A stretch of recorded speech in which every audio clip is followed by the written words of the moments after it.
இன்று ஜனவரி 27ஆம் நாளில் சிதம்பரம் வட்டத்தில் மாபெரும் புரட்சியை ஏற்படுத்திய சுவாமி ஜெகஜானந்தா அவர்களின் பிறந்தநாள் விழா இன்றைக்கு கடலூர் மாவட்டம் அல்ல, தமிழ்நாடு முழுவதும் இன்றைக்கு கொண்டாடி கொண்டிருக்கிறோம். அவரை பற்றிய ஒரு குறிப்புகளை உங்கள் முன்னால் உரையாற்றுவதில் நான் பெருமை கொள்கிறேன். இது ஒவ்வொரு இளைஞர்களின் உள்ளத்திலும் செல்ல வேண்டும் என்கிற அக்கறையோடு இதை பதிவு செய்கிறேன். பறையர்கள் சமூகத்தில் பல தலைவர்கள் தோன்றினார்கள், புகழோடு வாழ்ந்திருக்கிறார்கள். அவர்களின் ஒருவர் சுவாமி ஜெகஜானந்தா அவர்கள்.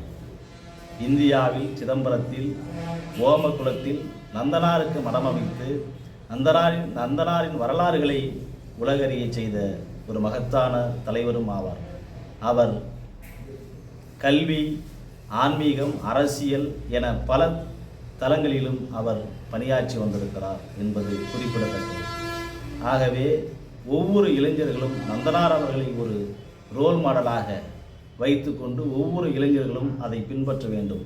1890களில் ஜனவரி 27ஆம் தேதி தற்போதைய ராணிப்பேட்டை மாவட்டத்தில் கடைசி எல்லையான மேல் புதுப்பாக்கம் என்கிற ஊரில் ஏழ்மையான குடும்பத்தில் பிறந்தவர். 17 வயதில் பக்தி மார்க்கத்தில் ஈடுபட்டு அறநெறியும் வாழ்க்கை முறைகளை மக்களுக்கு அறத்தை போதிக்க வேண்டும், தீண்டாமையை அகற்ற வேண்டும். ஏன் இந்த சமூகத்தில் பிறந்தவர்களுக்கு மட்டும் இப்படிப்பட்ட ஒரு நிலை இருக்கிறது, இதை துடைத்து எறிய வேண்டும் என்று பெரும்பாடுபட்டவர். சிதம்பரம் நடராசர் கோயிலுக்கு உள்ளே பட்டியல் மக்கள் நுழையக்கூடாது என்று கேள்விப்பட்டவுடன் அந்த மக்களை எப்படியாவது அங்கே அழைத்து செல்ல வேண்டும் என்கிற ஒரு வேட்கை, செருப்பு அணியக்கூடாது, நடந்து செல்லக்கூடாது என்றெல்லாம் அடக்குமுறைகள் இருந்த காலகட்டத்தில் இதையெல்லாம் எதிர்த்து மிகப்பெரிய ஒரு கலகம் செய்தவர், அறிவு புரட்சி செய்தவர், ஆன்மீக புரட்சி செய்தவர். இப்படிப்பட்ட பல துறைகளில் அவர் சிறந்து விளங்கியிருக்கிறார். இது மட்டுமல்ல, இன்றைக்கு அவரின் பிறந்த நாள். அவர் எல்லா தளங்களிலும் தொண்டு செய்திருக்கிறார். அன்றைய தினமே மக்களுக்கு தொண்டு செய்ய அவரின் தொண்டு அளப்பரியது.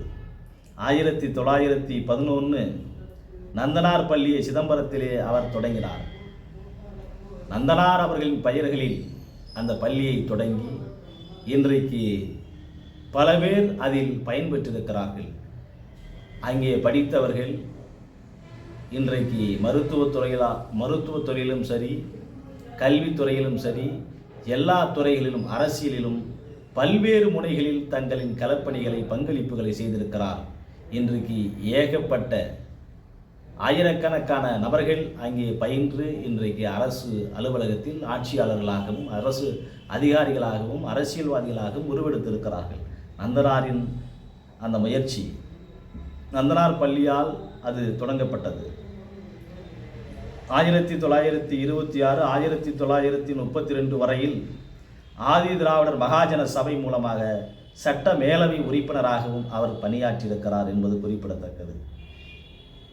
அப்போதுதான் பள்ளிக்கூடங்களை சேரிகளிலே கட்ட வேண்டும் என்ற ஒரு கோரிக்கைகளையும்,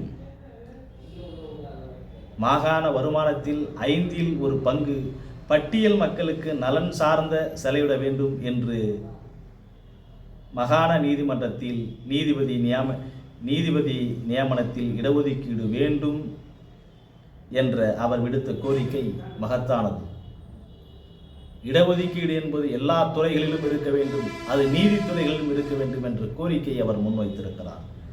அரசியலில் ஈடுபட்டு 1932 சிதம்பரத்தில் தனி தொகுதிகளில் நின்று சட்டமன்ற உறுப்பினராக வெற்றி பெற்றிருக்கிறார். ஆக சிதம்பரத்திலும் அவர் சட்டமன்ற உறுப்பினராக பணியாற்றினார் என்பது குறிப்பிடத்தக்கது. அரசியலிலும் அவர் கால் ஊன்றிருக்கிறார், ஆன்மீகத்திலும் அவர் வேர் ஊன்றிருக்கிறார் என்பது குறிப்பிடத்தக்கது.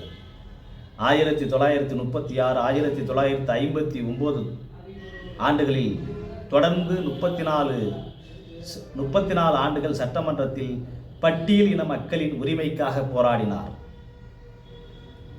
அறிஞர் அண்ணாதுரை அவர்கள் அறிஞர் அண்ணா சொன்னார், சுவாமி ஜெகஜானந்தா வேட்பாளராய் இருக்கும் வரையில் திமுக எதிர்த்து வேட்பாளரை நிறுத்தாது என கூறினார். அப்படியான நற்பெயர் பெற்றிருக்கிறார்.